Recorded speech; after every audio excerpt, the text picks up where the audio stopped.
Kristus on üles tõusnud, ta on tõesti üles tõusnud, halleluuja. Armsad sõbrad, ülestõusmisaeg on kestnud juba õige mitu nädalat. Oleme jõudnud ülestõusmisaja 7. pühapäevani.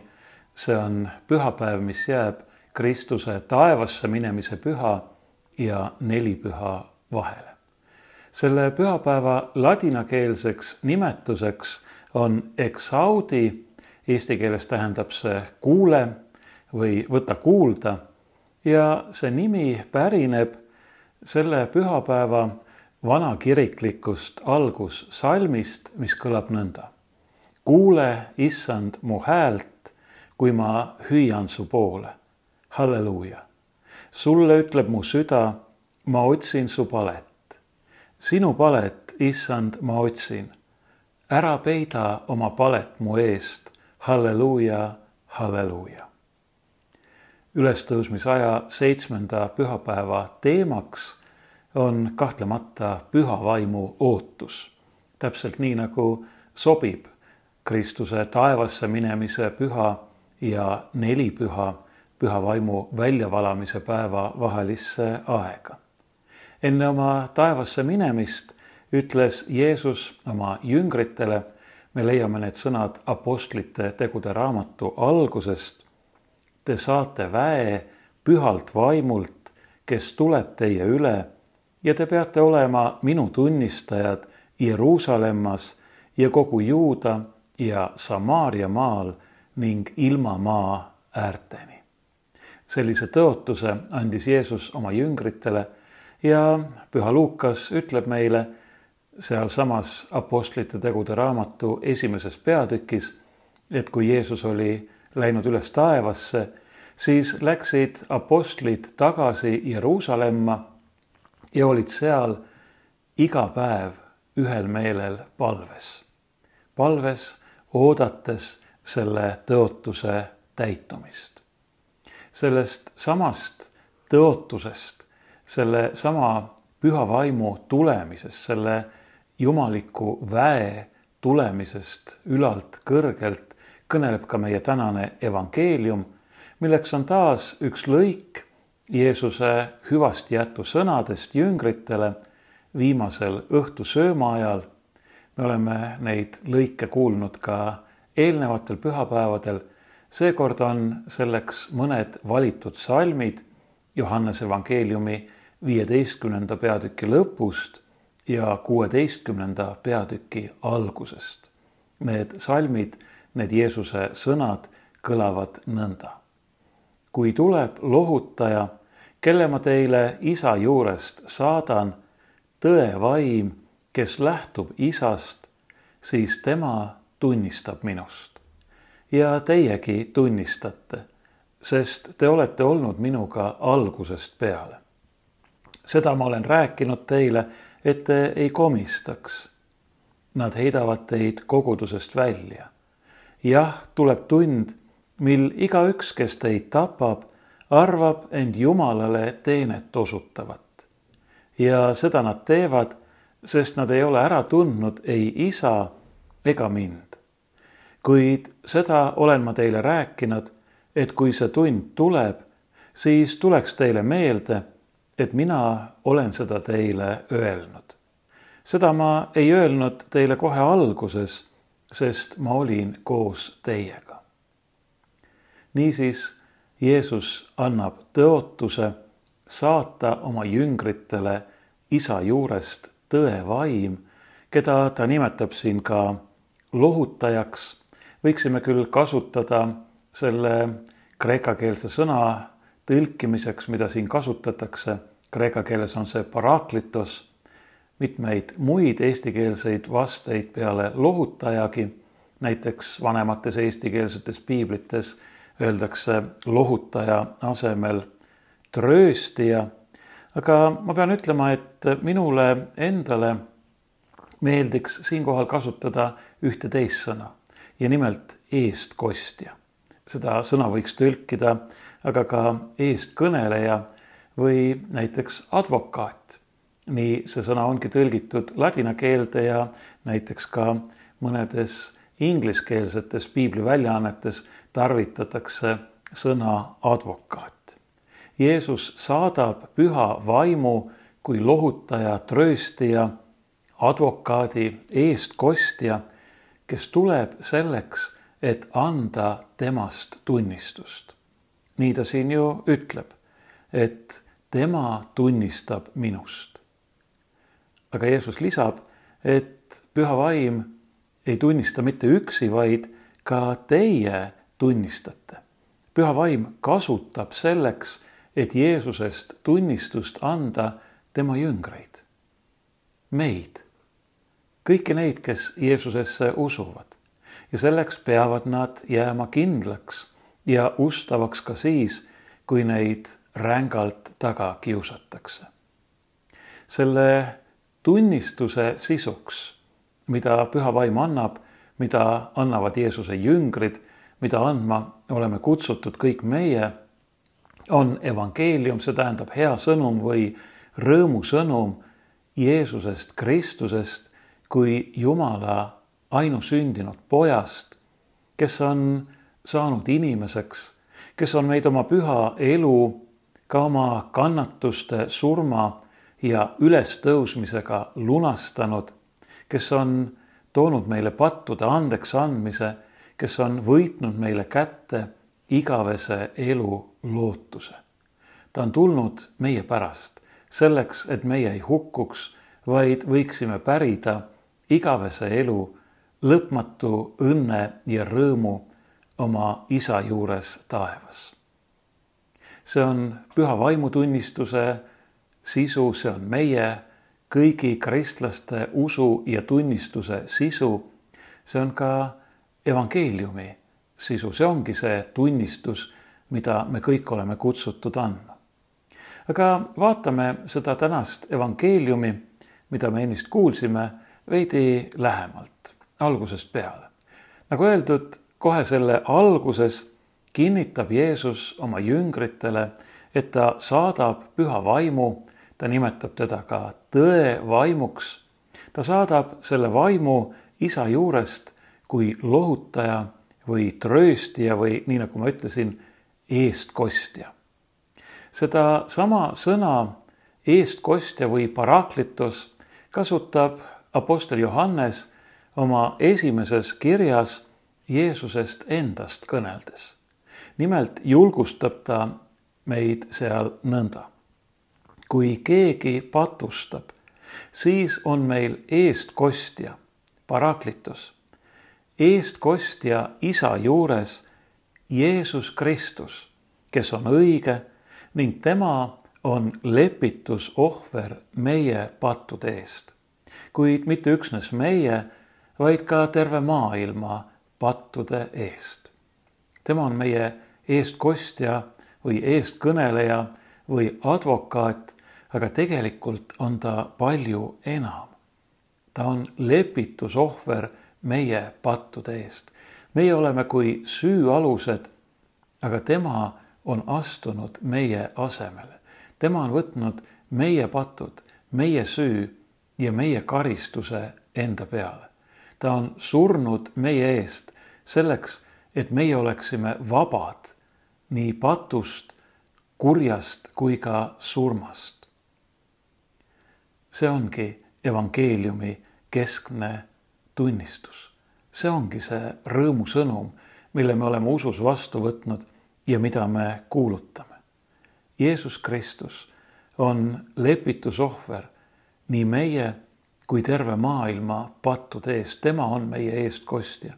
Ja püha vaim samuti eestkostjana või trööstijana või lohutajana, tema on tulnud, tema on saadetud selleks, et ta võiks need Jeesuse sõnad, mida ta kuulutas, ja eeskätt selle töö, mida ta tegi, selle lunastustöö siin maailmas jätkuvalt läbi aegade ja kõikjal nähtavaks ja kogetavaks teha. Selleks, et tuua üha uusi ja uusi inimesi usule, selleks, et kinkida üha uutele ja uutele inimestele andeks andmine ja igavese elu lootus. nagu öeldud, ka meie kaudu. Sest Jeesusest tunnistuse andmiseks kasutab Püha Vaim meid, Jeesuse jüngreid. Jumala vaim on võtnud meid oma elu asemeks. Apostel Paulus ütleb, et me oleme Püha Vaimu tempel, Jumala vaim elab meie sees, aga mitte selleks, et siin meie sees tegevusetult viibida, vaid selleks, et anda meile inspiratsiooni, jõudu, väge, nii nagu Jeesus tõotas Apostlite tegude raamatu alguses oma jüngritele, selleks, et me võiksime teha seda tööd, mis meie kätte on usaldatud, seda kuulutuse ja armastuse tööd hingede päästmiseks, mis on Jumala suurim, ülim tahtmine, mis on Jumala südameasi, et keegi ei hukkuks, vaid kõik võiksid pääseda, kõik, kes usuvad Jeesusesse, Kristusesse. Jeesus võrdleb ennast selles samas Johannese evangeeliumi 15. peatükis, kust meie tänase evangeeliumi algussalmid pärit on, viinapuuga. Ta ütleb, mina olen tõeline viinapuu ja oma jüngrite kohta ütleb ta, et teie olete oksad. Oksad mitte ilu pärast ega lõbu pärast, vaid oksad selleks, et kanda head ja rohket vilja. Aga see on võimalik üksnes siis, kui me jääme Jeesuse selle tõelise viinapuu külge, kui me ei rebi ennast tema küljest lahti, kui me ei lase mitte millelgi ennast temast lahutada ja kui tema Püha Vaim meid jätkuvalt elustab, puhastab, pühitseb ja valgustab. Võiksime võrrelda seda Püha Vaimu selle mahlaga, mis voolab nii viinapuu tüves kui okstes ja paneb need oksad vilja kandma. Just nii paneb Püha Vaim meid kandma vilja, mitte oma vilja, vaid Jeesuse kui tõelise viinapuu head ja rohket vilja. Ilma Püha Vaimuta ja ilma Jeesusega osadusse jäämata ei suuda me mitte midagi.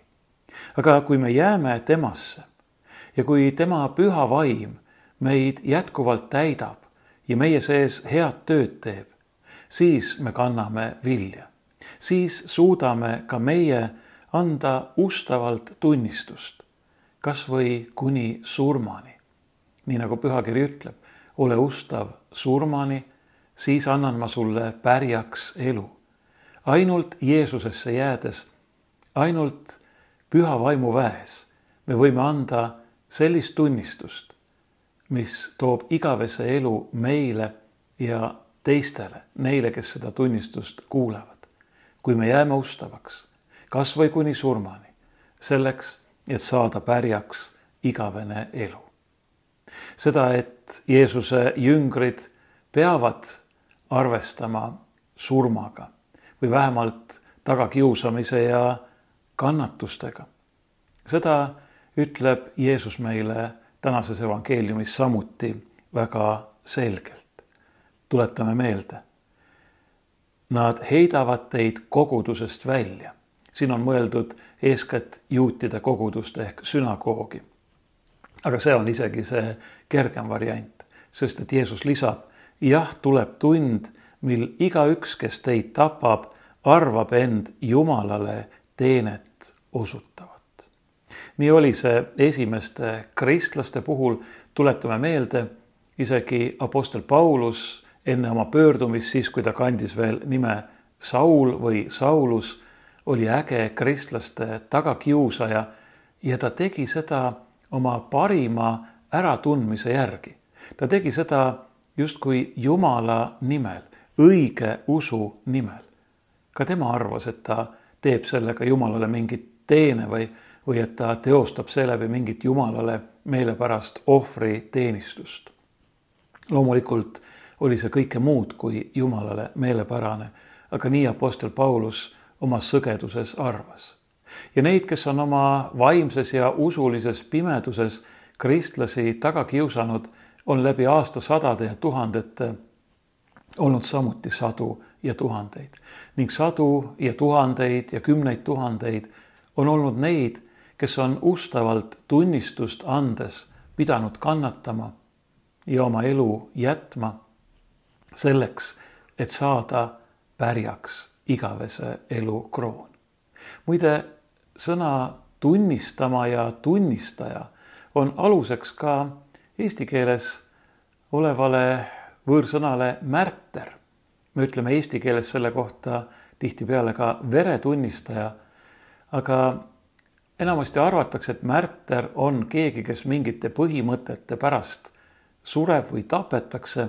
Jah, see on tõsi, aga eeskätt on märter see, kes annab tunnistust tõest, kes annab tunnistust Jeesusest Kristusest, kes on tee ja tõde ja elu, kes teeb seda püha vaimu väega, tõe vaimu väega ja kes seeläbi saab tõeliseks veretunnistajaks, tõeliseks märtriks, kelle ustavus just selles proovile pannakse, kas ta on valmis seisma tõe eest kuni lõpuni, kas ta on valmis loovutama oma elu selleks, et võimalikult palju inimesi tema ümber võiksid kuulda seda elu andvat tunnistust Jeesusest Kristusest, kes on meie ees surnud, surnuist üles tõusnud ja meid tõeliselt vabastanud. Selleks, et me võiksime elada Jumala lastena tema igaveses riigis. Nii et see tunnistamine, see hõlmab ka valmisolekut vere tunnistuseks. Miks? Sellepärast, et nad ei ole ära tundnud ei isa ega Jeesust, tema ainusündinud poega, ütleb Jeesus. Nad on teda koguni vihanud. Nad on tedagi ju taga kiusanud. Jeesus ütleb, kui nad on taga kiusanud mind, kiusavad nad taga teidki. See on mõnes mõttes hästi kummaline, et Jeesust, kes tuli ja tegi ainult head ja kõneles ainult tõtt, taga kiusati, et ta viimaks surmati. Aga tegelikult see ei ole kummaline, tegelikult see on selle langenud maailma, võiksime öelda, paratamatus, mitte et see paratamatus vabastaks need, kes Jeesuse surmasid nende süüst. Aga see paratamatus seisneb selles, et me oleme tõepoolest patust niivõrd rikutud ja aheldatud, et me tihtipeale, hoolimata sellest, et me ise arvame vastupidi, ei suuda isegi teha vahet sellel, mis on tõeliselt hea ja mis on halb.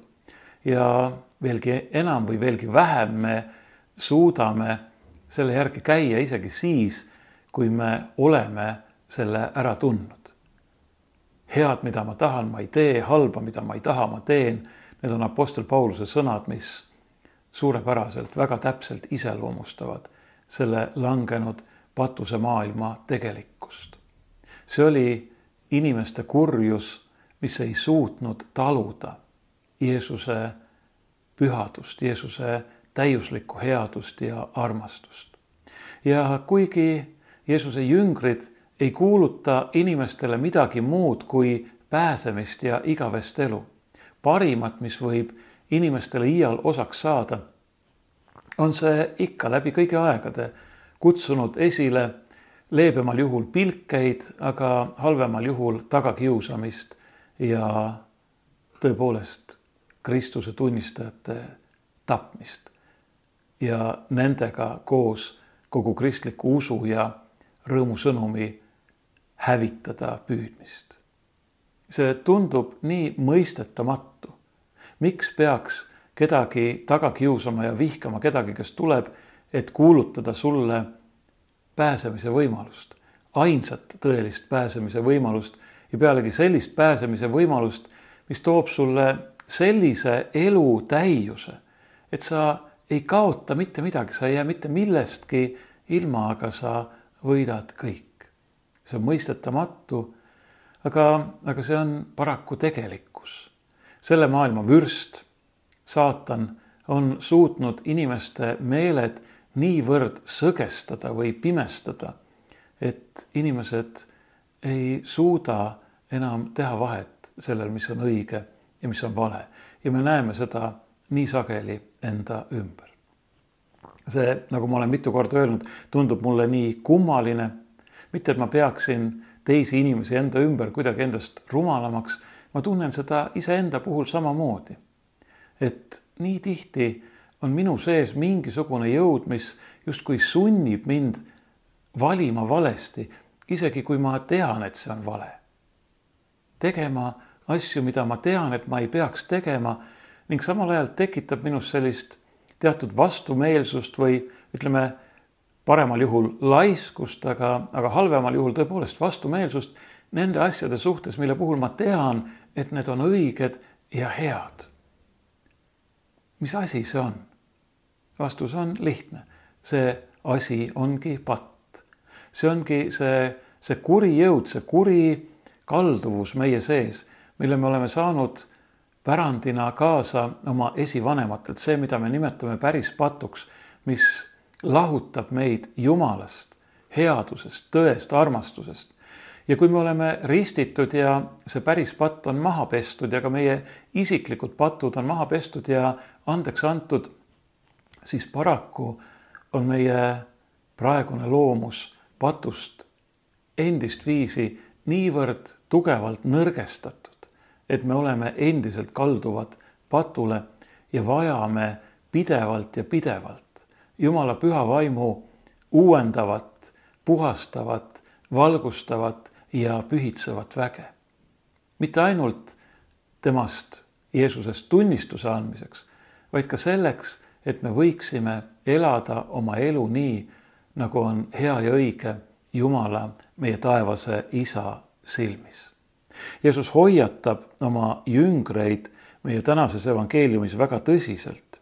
Ta ütleb, et seda ma olen rääkinud teile, et te ei komistaks. See komistamine võib-olla on liiga pehme sõna. Kui me tõlgiksime kreeka keelest otse, siis me võiksime öelda ka, et ei laseks ennast lõksu püüda või langema või kukkuma panna. Meie elus on nii palju selliseid asju, mis võivad meid kas ahvatleda või hirmutada nii, et me tõepoolest langeme sellesse lõksu, et me ei usalda enam Jumalat, et me laseme temast lahti, et me valime mingi teise tee, et me teeme mingeid valesid otsuseid ja samme. Ja kui me siis libastume, siis me võime väga kergesti langeda ja kui me oleme langenud, siis me ei pruugi suuta oma jõust üles tõusta. Ja vahel on nii, et me mingil hetkel enam ei tahagi. Ja see on kõige ohtlikum, kõige õudsem olukord. Kui inimene kaotab ka Jumalale lootuse, arvab, et Jumal enam ei hooli temast, Jumal ei armasta teda enam, ma olen nii patune, isegi Jumal ei taha mind enam ja ei saa mind aidata. See on vale. See on see kõige suurem pettus. See on see kõige suurem komistamine või kõige ohtlikum lõks, millesse me võime lasta ennast püüda. Isegi siis, kui me oleme libastunud, isegi siis, kui me oleme komistanud, isegi siis, kui me oleme kukkunud, langenud, esimene asi, mida me peaksime alati tegema, on hüüda Jumala poole, pöörduda tagasi tema juurde, paluda, et ta tõstaks meid oma armuga üles, et ta taas oma püha vaimu läbi meid puhastaks, uuendaks ja pühitseks ja oma väega täidaks. Just nii, nagu ütleb meile ka selle meie tänase pühapäeva nimi, eksaudi, kuule. Kuule, issand, mu häält, kui ma hüüan su poole. Sulle ütleb mu süda, ma otsin su palet. Sinu palet, issand, ma otsin. Ära peida oma palet mu eest. Kui me otsime issanda palet, me võime olla kindlad, et ta ei peida seda meie eest. Ta on ju tulnud ise meie juurde. Saanud Jeesuses Kristuses ise üheks meie hulgast ja üheks meiega. Selleks, et mitte miski meid enam tema armastusest ei lahutaks. Ja tema vaim, see tõe vaim, võime öelda ka tema armastuse vaim, tunnistab sellest jätkuvalt. Meile, meie sees ja loodetavasti ka meie kaudu. Neile, kes on meie kõrval.